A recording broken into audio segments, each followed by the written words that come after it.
नमस्कार, नमः संस्कृताय। मैं देवजानी चक्रवर्ती मिश्रा। पहले बताती हूँ कि मेरी हिंदी उतना अच्छी नहीं है, बट मैं इधर संस्कृत पढ़ाने के लिए आई हूँ, हिंदी नहीं। इसीलिए मेरी हिंदी प्रोनाउंसिएशन के ऊपर नोटिस मत करो।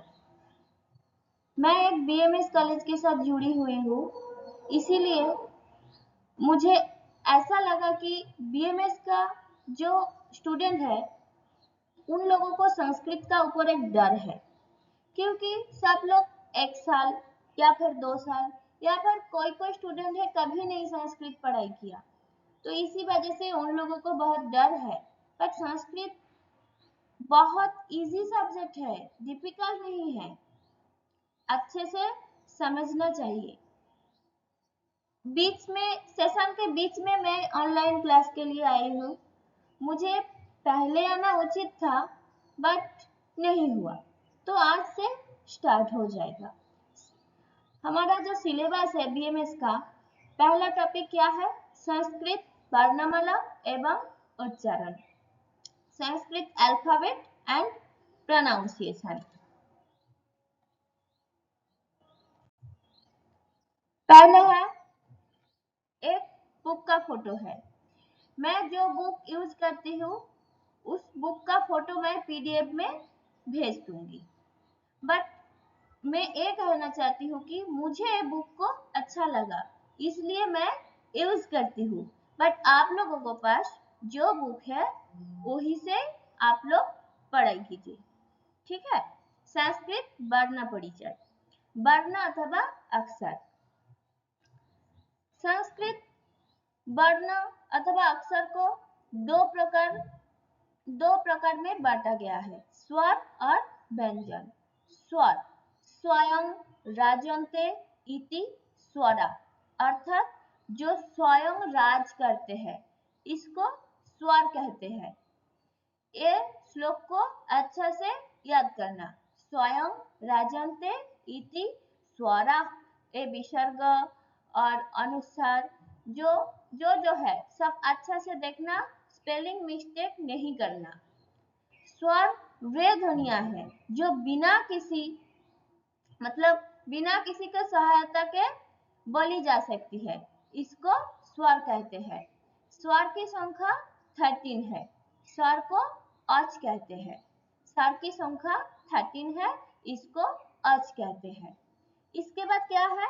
व्यंजन, अन्न भवति व्यंजनम, इसका सूत्र है, इसको अच्छा से करना है।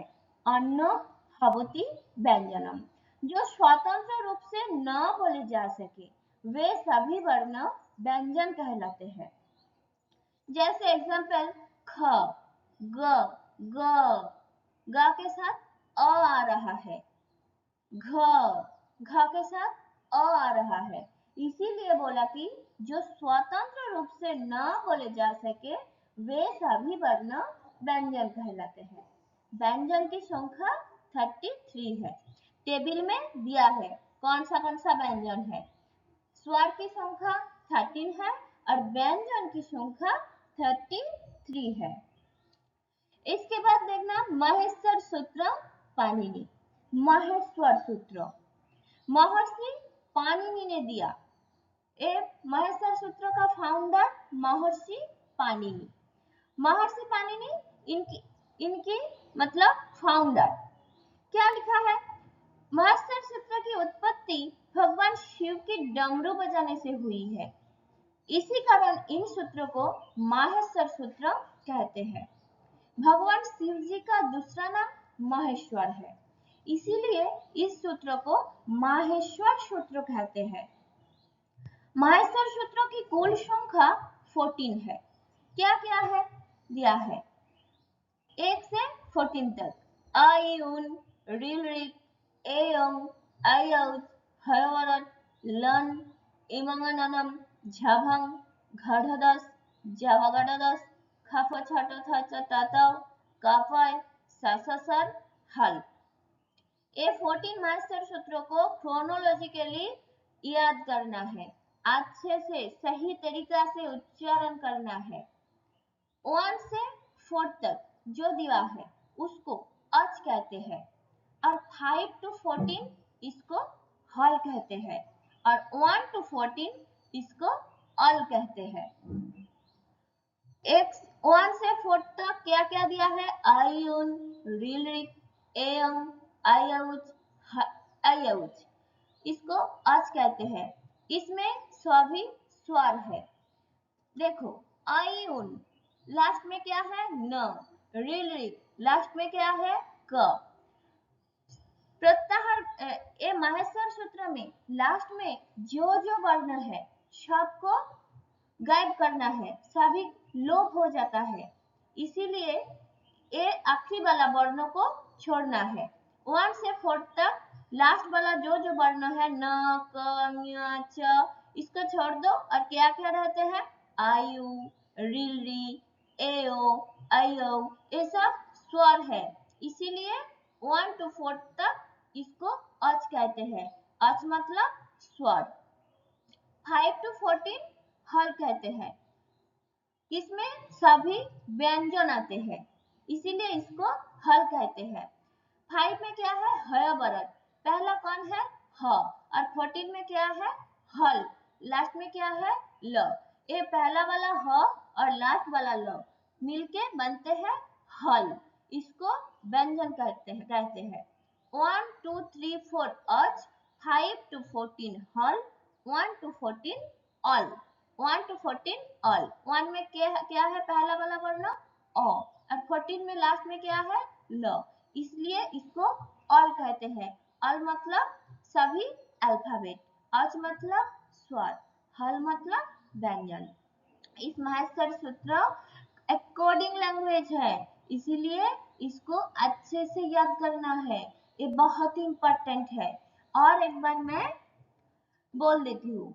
आयुन, रिलिक, एयम, आयउच, हयबरत, लन, इमंगननम, झाभंग, घड़धस, जवगढ़धस, खपछटथचटतव, काफय, सससर, हल।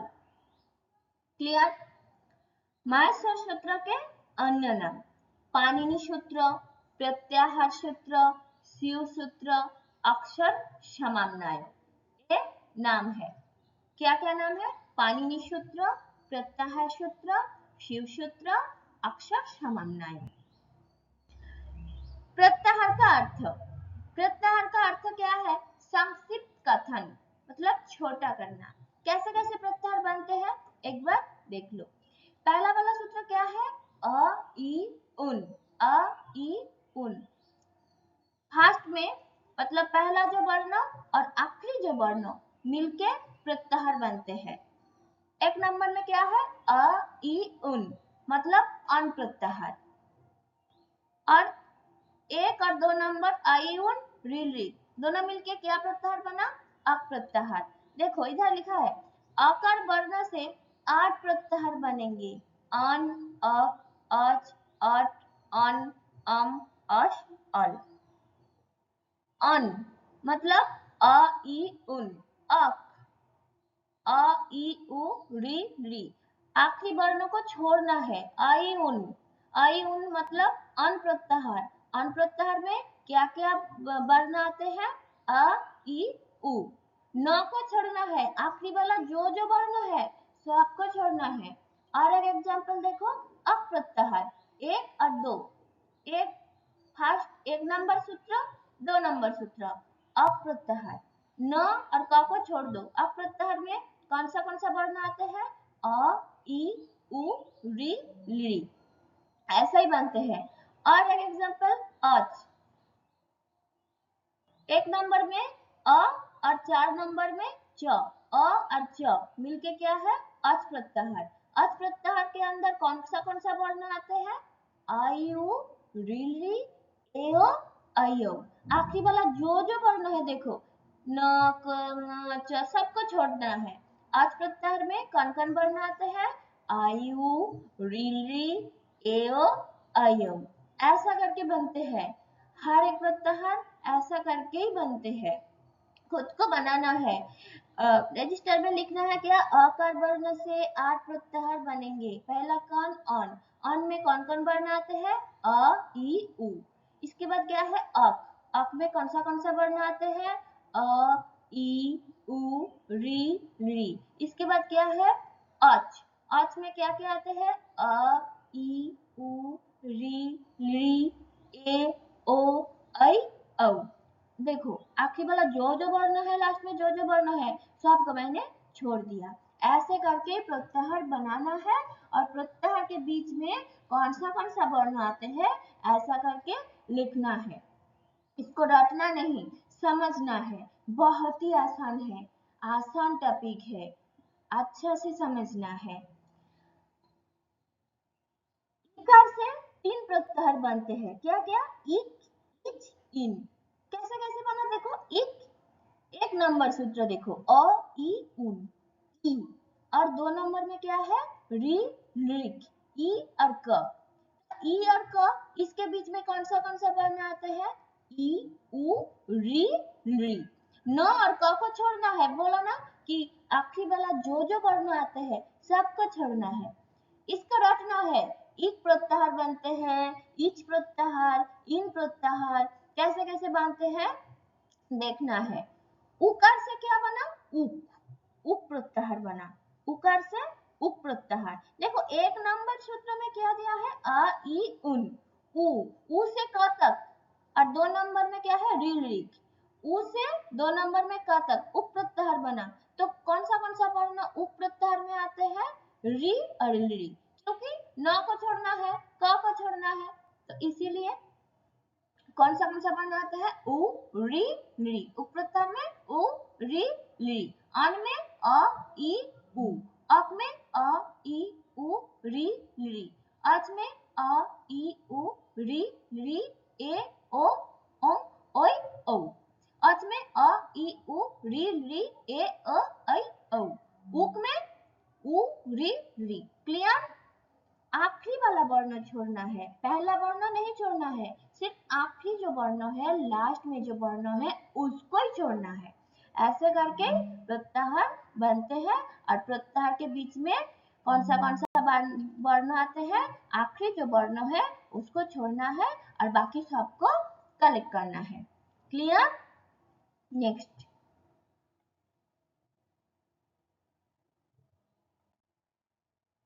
हाँ, स्वर। 13 स्वर है, 1 2 3 4 5 6 7 8 9 10 11 12 13। अ आ ह्रस्व ई, दीर्घ ई, ह्रस्व दीर्घ री, डबल री, ली, ए ऐ अ औ। 13 स्वर है। इसके बाद क्या है, व्यंजन। क्या है व्यंजन, 33 व्यंजन है। 5 वर्ग है हमारे पास, 5 वर्ग है, क च ट त और प। ये 5 वर्ग है।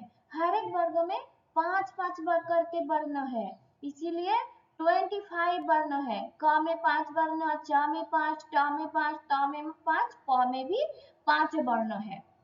क वर्ग में कौन सा वर्ण है, क ख ग घ ङ। इसको कंठ वर्ण कहते हैं। क्यों, क कंठ से आ रहा है, ख कंठ से आ रहा है, ग कंठ से आ रहा है, इसीलिए ये 5 वर्णों को कंठ वर्ण कहते हैं। इसके बाद क्या है, तालव्य वर्ण। च, जिह्वा, जिह्वा किधर लग रहा है, च, मुंह के ऊपर च जिधर लग रहा है उसको तालु कहते हैं। देखो च छ ज झ ञ, सेम जगह में टांग लग रहा है, इसीलिए इसको तालव्य वर्ण कहते हैं। खुद उच्चारण करना है, रटना नहीं। अगर आ जाएगा एग्जाम में कि च कौन सा वर्ण है, खुद उच्चारण करना है एग्जाम हॉल में। च तालु में टंग लग रहा है, इसलिए इसको तालव्य वर्ण कहते हैं। इसके बाद क्या है, मूर्धन्य वर्ण। ट वर्ग, ट वर्ग में ट ठ ड ढ न। ट तालु के ऊपर लग रहा है, ऊपर वाला पर्सन में, उसको मूर्धा कहते हैं। देखो ट ठ ड ढ मूर्धन्य, तालु के ऊपर लग रहा है, इसीलिए इसको मूर्धन्य वर्ण कहते हैं। और ट, जिधर जीवा लग रहा है उसको मूर्धा कहते हैं। ट, ठ, इसको मूर्धा कहते हैं। इसीलिए ये सब वर्ण ट, ठ, ड, ढ, न मूर्धन्य वर्ण। इसके बाद क्या है? दंत्य वर्ण। त, थ, द, ध, न। दांत में लग रहा है जीवा, खुद उच्चारण करना है। त, थ, द, ध, न। दंत में आ रहा है जीवा, दंत में लग रहा है, इसीलिए ये 5 वर्ण को दंत वर्ण कहते हैं। इसके बाद ओष्ठ वर्ण। प, फ, ब, भ, म। लिप, लिप लग रहा है ना, मुंह खोल के उच्चारण करो, होगा? प, प नहीं होगा मुंह खोल के, लिप का जरूरत है, इसीलिए लिप को ओष्ठ कहते हैं। प, फ, ब, भ, म, इसको ओष्ठ वर्ण कहते हैं। क्लियर? कंठ, तालव्य, मूर्धन्य, दंत और ओष्ठ, 5 वर्गों में 5 करके वर्ण आते हैं। इसको स्पर्श व्यंजन भी कहते हैं। इसके बाद क्या है? अंतस्थ वर्ण। य, र, ल, व, इसको अंतस्थ वर्ण कहते हैं। ऊष्मन वर्ण या फिर ऊष्म वर्ण। तालव्य श, मूर्धन्य श, दंत श, ये तीनों श को ऊष्मन या फिर ऊष्म वर्ण कहते हैं। ह, श्वास वर्ण कहते हैं, सांस आ रहा है, मुंह खोल के उच्चारण करना है। ह, लिप का कोई जरूरत नहीं है। ह, तालु, मूर्धा, दंत, लिप, किसी का कोई जरूरत नहीं पड़ा। ह, कंठ से सांस आ रहा है। ह, सांस आ रहा है ना, इसीलिए इसको श्वास वर्ण कहते हैं। ह, ठीक है, क्लियर? इसके बाद जो जो पढ़ाया मैंने, इसका एक मैं समराइज कर दिया, एक बार देख लो, रिवीजन हो जाएगा। वर्ण अथवा अक्षर, मुख से निकलने वाली छोटी से छोटी ध्वनि को वर्ण या अक्षर कहते हैं। ये क्या है? 2 प्रकार के होते हैं, स्वर, व्यंजन। स्वर कितना है? 13 है। व्यंजन कितना है? 33 है। स्वर को औच कहा जाता है, व्यंजन को हल कहा जाता है। महेश्वर सूत्र, मान्यता है कि इनकी उत्पत्ति भगवान शिव जी के डमरू से हुई है। महर्षि पाणिनि ने इनका उपयोग व्याकरण के नियम बनाने के लिए किया। इनकी कुल संख्या 14 है। महर्षि पाणिनि महेश्वर सूत्र का फाउंडर, भगवान शिव जी का डमरू से निकलते हुए है। पहले क्या है? पहले 4 सूत्र 1 to 4 उसको स्वर कहते हैं, स्वर को औच कहते हैं। और बाकी का जो 10 सूत्र 5 to 14, इसमें सभी व्यंजन आते हैं, इसीलिए इसको हल कहते हैं। और 1 to 14 सभी अल्फाबेट को, सभी सूत्रों को एक साथ में ऑल कहते हैं। क्लियर? इसके बाद प्रत्याहार, प्रत्याहार का अर्थ क्या है? संक्षिप्त कथन, छोटा करना, संक्षिप्त कथन। पाणिनि ने आदि अंतेन सहायता, आदि और अंत क्या है? अन प्रत्याहार देखो, अन प्रत्याहार में क्या है? अ, इ, उ, न, अ लिया और न लिया, अन बना तो आदि लिया और अंत लिया, आदि दंतेन सहायता, आदि और अंत के सहित, इसमें इसको प्रत्याहार कहते हैं। आज कहने से सभी स्वर आ जाता है, हल कहने से सभी व्यंजन आ जाता है।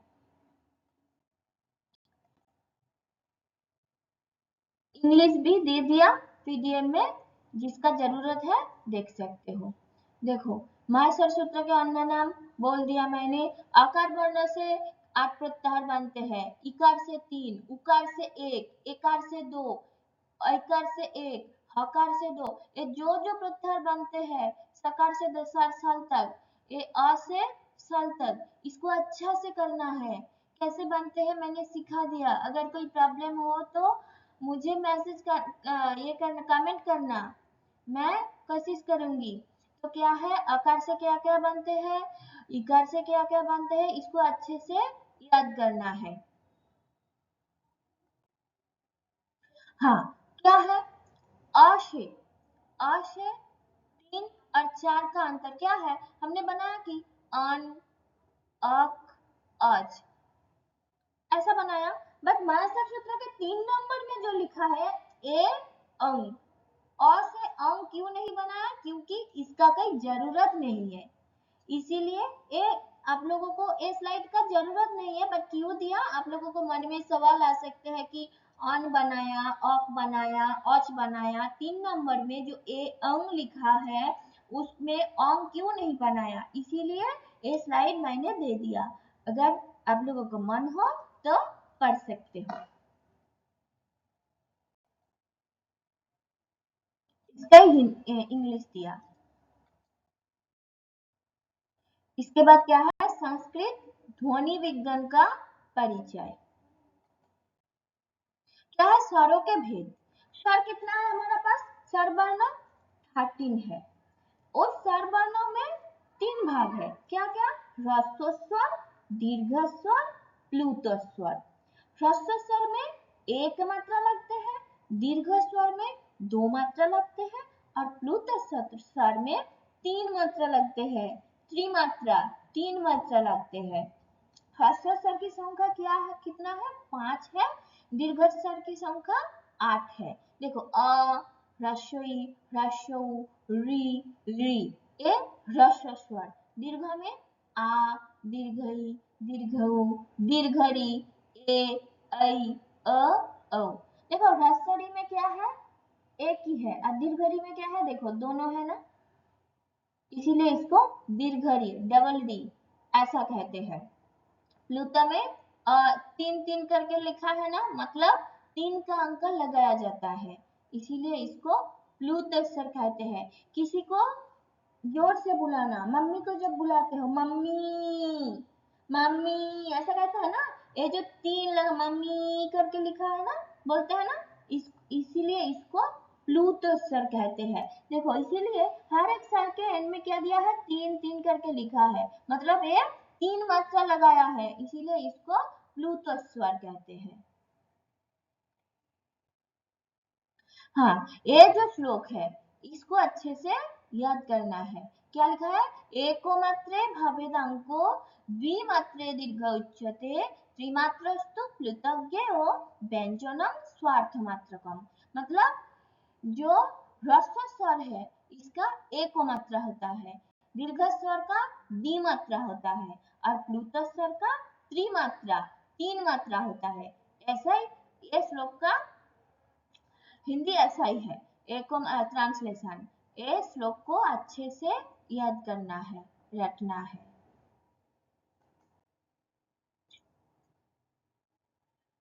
इसका इंग्लिश दिया है, ह्रस्व स्वर, दीर्घ स्वर, प्लुत स्वर, मैंने बोल दिया। इसके बाद क्या है? व्यंजन के भेद। क्या है? व्यंजन का भेद क्या है? तीनों भेद है, स्पर्श, अंतस्थ और ऊष्म। स्पर्श का श्लोक क्या है? कादयो मा वशना स्पर्शा, कादयो मा वशना स्पर्शा। क्या है? व्यंजन, व्यंजन की स्पर्श का संख्या क्या है? 25 है। क्या है? 5 वर्ग है, क, च, ट, त, प। पिछले साइड में बोला ये 5 वर्ग है, हर एक वर्ग का 5-5 करके वर्ण है। क वर्ग में क, ख, ग, घ, ञ। च में च, छ, ज, झ, य। ऐसा करके 5 वर्गों में 5-5 करके वर्ण है, इसीलिए 25 वर्ण है। तो स्पर्श वर्ण कितना है? 25 है। हर एक 5 वर्ग है, क, च, ट, त, प, और हर एक वर्ग में 5-5 करके वर्ण है, इसीलिए और स्पर्श वर्ण की संख्या कितना है? 25 है। इसके बाद यंत्रस्थ वर्ण य, र, ब, ल। यन प्रत्याहार 5 नंबर जो सूत्र है मास्टर सूत्र में हयावरट और 6 नंबर में लन। हयावरट य, सेकंड जो वर्ण है 5 नंबर में य, और 6 नंबर में लास्ट में क्या है? न, लन। इसके इसके मतलब यहाँ पे क्या बना है? यन प्रत्याहार बना। तो यन प्रत्याहार में कौन कौन वर्ण आते हैं? हयावरट लन। यन प्रत्याहार य, ब, र, ल। आखिरी वाला जो वर्ण है उसको छोड़ना है, इसीलिए यन प्रत्याहार य ब र ल अंतस्थ वर्ण। ऊष्म वर्ण क्या है? छल उष्मान, छल प्रत्याहार। छल प्रत्याहार क्या है? 13 और 14 जो माहेश्वर सूत्र स स सर हल। 13 में स तालव्य मूर्धन्य दंत्य और राय हसंत है। 13 में स स सर, 14 में हल, दोनों मिलके क्या बना? छल प्रत्याहार। 13 का पहला वर्ण स और 14 का आखिरी वर्ण ल, छल प्रत्याहार। छल प्रत्याहार में कौन सा वर्ण आते हैं? आखिरी वाला दो वर्ण छोड़, आखिरी वाला वर्ण को छोड़ दो, 13 में ह छोड़ दो और 14 में ल छोड़ दो, तो क्या क्या आते हैं? स स स ह, तालव्य स, मूर्धन्य स, दंत्य स, ह, ऐसा करके ऊष्म वर्ण बना स स स ह, छल प्रत्याहार। सल उष्मान, अंतस्थ में यनो अंतस्था, उष्म में सल उष्मान। ये जो श्लोक बोल रही हो इसको अच्छे से करना है। इसके बाद क्या है? संयुक्त व्यंजन। क्या लिखा है? जब बिना स्वर युक्त व्यंजन को स्वर युक्त व्यंजन के साथ लिखा अथवा उच्चारित किया जाता है उस समय वह संयुक्त व्यंजन कहलाता है। अच्छे से आसान भाषा से समझ लो। संयुक्त व्यंजन मतलब जब दो व्यंजन साथ में जुड़ते हैं उसके बीच में कोई स्वर नहीं होना चाहिए, इसको संयुक्त व्यंजन कहलाते हैं।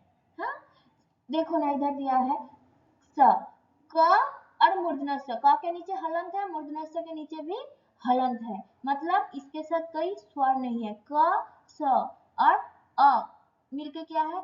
स, आ रहा है, माना ना, इसके नीचे कोई हलंत नहीं है, मतलब इसके साथ स्वर युक्त है, संयुक्त व्यंजन। जब बिना स्वर युक्त व्यंजन को स्वर युक्त व्यंजन के साथ लिखा अथवा उच्चारित किया जाता है। बिना स्वर युक्त व्यंजन क स और स्वर युक्त व्यंजन के साथ जब लिखा है तो स लिखा है ना, आ रहा है, स्वर युक्त व्यंजन के साथ लिखा जाता है, इसको संयुक्त व्यंजन कहलाते हैं।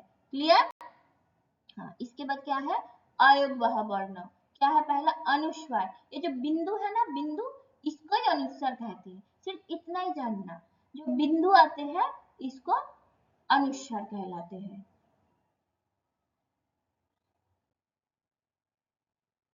इसका इंग्लिश दिया है, इसमें सिर्फ अनुनासिक देखो, अनुनासिक हर एक वर्ग का क च ट त प 5 वर्ग है, 5 वर्ग का जो फिफ्थ वर्ण है, पंचम वर्ण है, उसको ही अनुनासिक कहलाते हैं। क वर्ग का क्या है? न्य, च का य, ऐसा देखो ना, न्य न न म, ये 5 वर्णों को अनुनासिक कहलाते हैं। 5 जो वर्ग है क च ट त प, ये वर्ग का फिफ्थ वाला जो वर्ण है उसको अनुनासिक कहते हैं। जिह्वा, विसर्ग, विसर्ग मतलब डबल डॉट, ये डबल डॉट जो है इसको विसर्ग कहलाते हैं। इसके बाद जिह्वा मूल्य, जिह्वा मूल्य मतलब विसर्ग के बाद जब क आता है और ख आता है, देखो स करती, क आ रहा है ना विसर्ग के बाद, और क्या है? स खादती, विसर्ग के बाद ख आ रहा है, सिर्फ इतना ही जानना है। इधर विसर्ग के बाद जब क और ख आते हैं इसको जिह्वा मूल्य कहते हैं। और उपदमानीय, विसर्ग के बाद जब प और फ आते हैं उसको उपदमानीय कहते हैं। क पचती, विसर्ग के बाद प आया। वृक्षा, वृक्षा फलती, विसर्ग के बाद फ आया। जब विसर्ग के बाद प और फ आते हैं इसको उपदमानीय कहते हैं। विसर्ग के बाद जब क और ख आते हैं उसको जिह्वा मूल्य कहते हैं, और विसर्ग के बाद जब प और फ आते हैं उसको उपदमानीय कहते हैं। जिह्वा मूल्य और उपदमानीय, इसका सिंबल अलग है, थोड़ा अलग है, मैं पीडीएफ में अच्छा से दे दूंगी, आप लोग देख लेना। यह अच्छा से दिखाई देने ही दे रहा है, बट पीडीएफ में जो दूंगी वो अच्छा से आप लोगों को समझ में आ जाएगा। जिह्वा मूल्य, उपदमानीय, क्लियर। इसके बाद क्या है? वर्ग के उच्चारण स्थान। पाणिनीय शिक्षा के अनुसार 63 वर्ण है, 63 वर्ण है, अच्छा से याद रखना। पाणिनि क्या दिया? पाणिनीय शिक्षा के अनुसार पाणिनि ने बोला 63 वर्ण है, और सभी वर्णों के उच्चारण 8 है, 8 स्थान है। उर मतलब चेस्ट, उर, कंठ, शिर, जिह्वा मूल, दंत, नासिका, ओष्ठ और तालु। उर, कंठ, शिर, जिह्वा मूल, दंत, नासिका, ओष्ठ, तालु। ऐसा इसका इंग्लिश दिया है। इसके बाद इसको देखो, ये जो छक है, ये जो टेबल है, इसको अच्छा से याद करना है। कंठ, आकुह विसर्जनीयानां कंठ, तालु, इच्यसानां तालु, आकुह विसर्जनीयानां कंठ। ये सूत्र को याद करना है, ये उच्चारित वर्ण को नहीं, सूत्र को अच्छे से याद करना है। क्या लिखा है? सूत्र से उच्चारित वर्ण बनते हैं। एक बार सूत्र को याद कर लो, वर्ण खुद बना सकते हो। देखो मैंने सिखा देती हूँ। आकुह विसर्जनीयानां कंठ, अकार मतलब अ आ, इसके बाद क वर्ग, कौन कौन है क वर्ग में? क, ख, ग, घ, ङ। इसके बाद क्या है? विसर्जनीयानां कंठ मतलब विसर्ग, ऐसे ही बना है। देखो इच्यसानां तालु, ई ह्रस्व ई दीर्घ ई, च मतलब च वर्ग, च, छ, ज, झ, य। इसके बाद क्या है? जसानां, य तालव्य, य तालव्य। ऋतु रसानां मूर्धा, री मतलब री और डबल री। इसके बाद क्या? ट वर्ग, ट, ठ, ड, ढ, न। इसके बाद र और मूर्धन्य स। ऋतुलोशानां दंता, ली, ली सिर्फ ली, ली का कोई दीर्घ ली नहीं होता है, इसीलिए देखो ली। इसके बाद त वर्ग, ट, थ, द, ध, न। इसके बाद ल दंत स। ऋतुलसानां दंता, उपपद्मान्यानामष्टौ, उ, उपपद्मान्यानामष्टौ, उ ह्रस्व उ दीर्घ उ। इसके बाद प वर्ग, प, फ, ब, भ, म। और उपपद्मानीय बोला ना, प, फ। प वर्ग में प, फ, ब, भ, म आता है और उपपद्मानीय में प और फ आता है। ए दैतो कंठ तालु, ए और ऐ, ए, ऐ। कंठ आ रहा है, तालु भी आ रहा है, ए, ऐ। इसलिए कंठ तालु वर्ण क्या है? कंठ तालव्य ए, ऐ। कंठस्थ, अदौत कंठस्थम, ओदौत अ, औ। जिह्वामूल, जिह्वामूल्यस्य जिह्वामूलम मतलब विसर्ग के बाद क और ख जिह्वामूल बोला ना, इसीलिए जिह्वामूल में क्या कहते हैं? क, ख।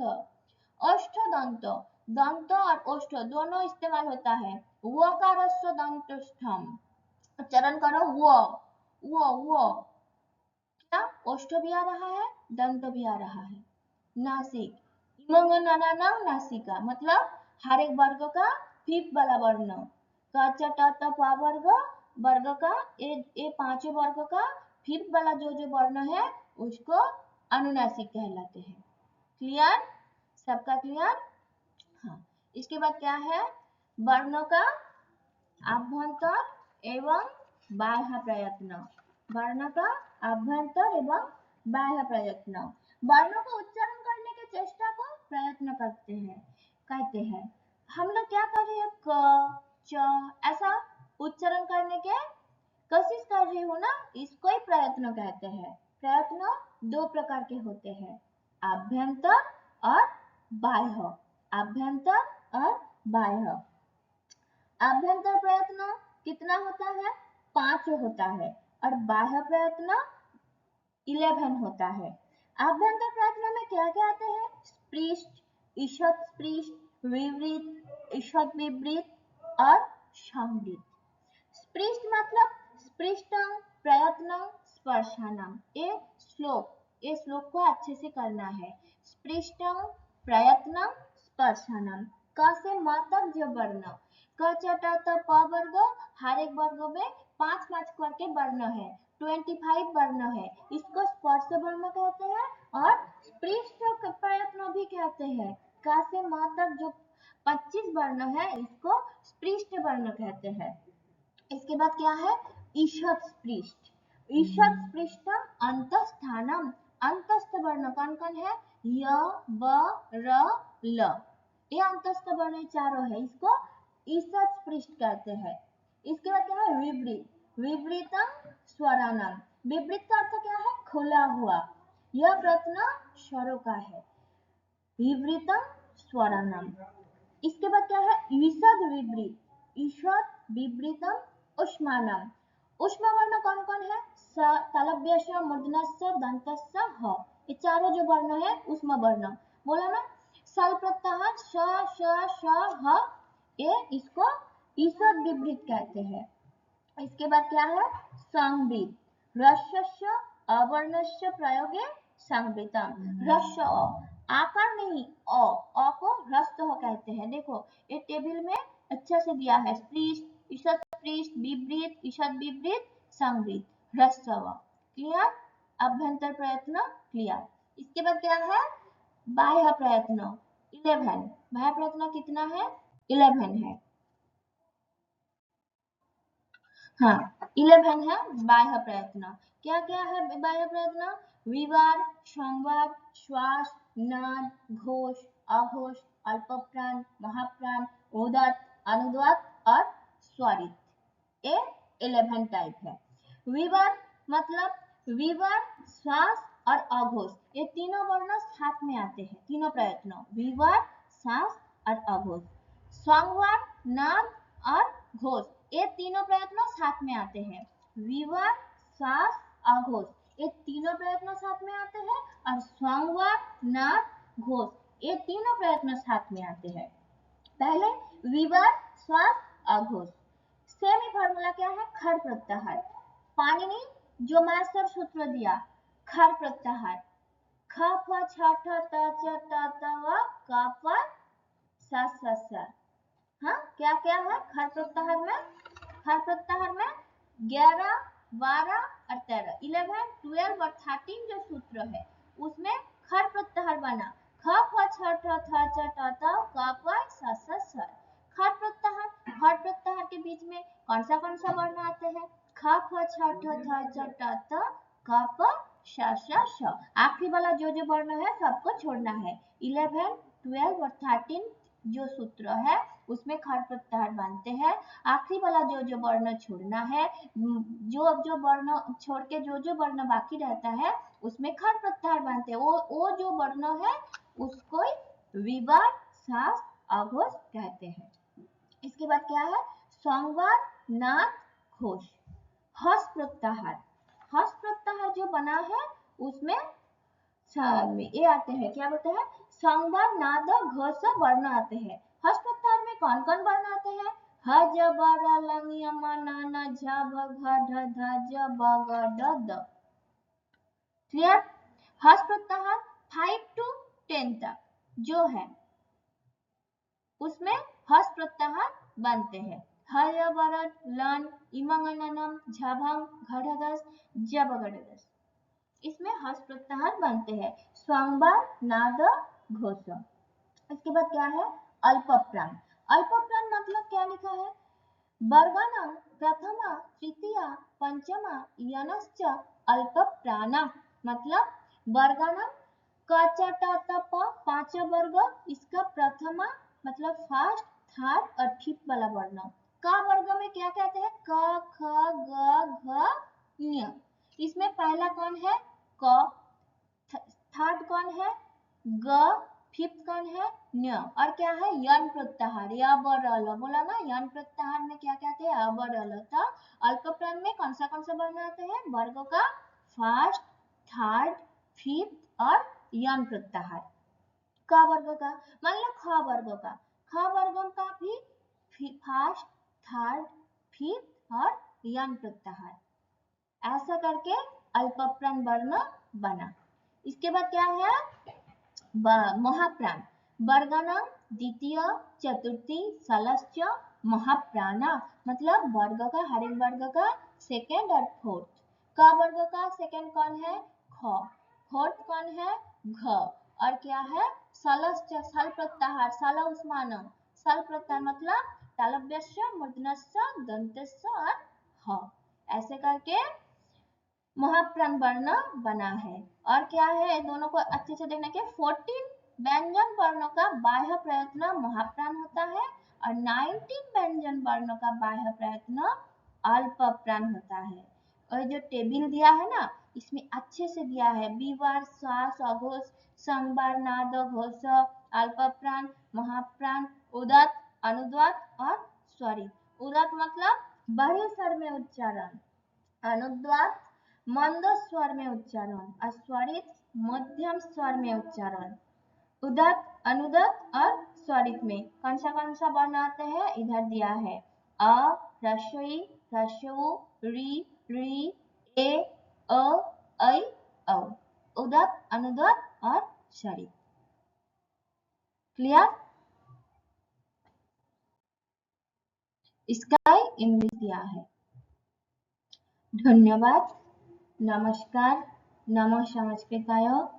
आज फर्स्ट चैप्टर कंप्लीट हो गया। जिसका प्रॉब्लम होगा, डाउट होगा, कमेंट करना है। मैं कोशिश करूंगी अच्छे से समझाने के लिए। अगर वीडियो को अच्छा लगा तो चैनल को सब्सक्राइब करना, ज़्यादा से ज़्यादा दोस्तों के बीच में शेयर करना, लाइक करना। धन्यवाद।